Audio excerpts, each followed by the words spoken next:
इधर अंतर्राष्ट्रीय आतिथ्य एक्सपो का उद्घाटन केंद्रीय मंत्री गजेंद्र सिंह शेखावत ने उद्घाटन किया है। India expo centre and mart में ये उद्घाटन सुनते हैं गजेंद्र सिंह शेखावत। करके इन सब चीजों पर विचार करेंगे,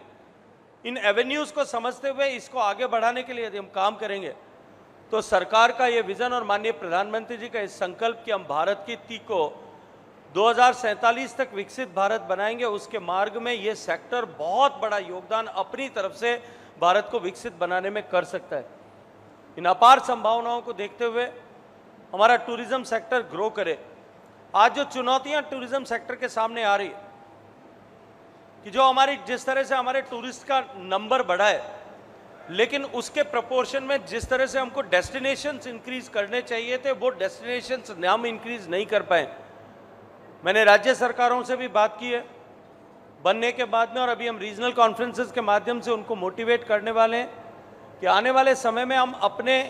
देश में नए टूरिस्ट डेस्टिनेशंस किस तरह से डेवलप करें। आज अगर हम डेस्टिनेशंस की बात करें, जितने डेस्टिनेशंस एकाएक आपके जहन में आते हैं वो सब या तो ब्रिटिशर्स ने बनाए होंगे या उससे पहले से बने होंगे। पिछले 100 साल में we have failed to develop new destination. हम नए डेस्टिनेशंस को किस तरह से उचित जगह पर डेवलप कर सकें, किस तरह से क्लस्टर्स उनके बना सकें,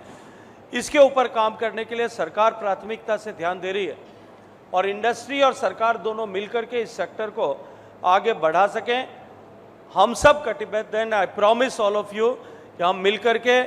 निश्चित ही देश के इकोनॉमी का ड्राइवर इस टूरिज्म सेक्टर को बनाएंगे, क्योंकि ये न केवल जो है इकोनॉमी को बूस्ट प्रदान करता है, अपितु साथ साथ में एग्रीकल्चर के बाद में अगर कोई एक सेक्टर सबसे ज़्यादा एम्प्लॉयमेंट जनरेट कर सकता है, राइट फ्रॉम आज अगर इस एक्सपो में देखिए इतने सारे चीज़ें होटल में उपयोग आने वाली चीज़ों को बनाने के पीछे कितने लाखों लोगों को रोजगार मिलता होगा। इसको हम टूरिज्म के रोजगार के साथ में जोड़ते भी नहीं होंगे, लेकिन क्योंकि ये टूरिज्म के कारण से इन सब चीज़ों की महत्ता है, इंपॉर्टेंस है, उपयोगिता है, इसलिए इसको भी अगर हम इसके साथ में वीव इन कर दें तो tourism is going to be the largest employment generator in the country.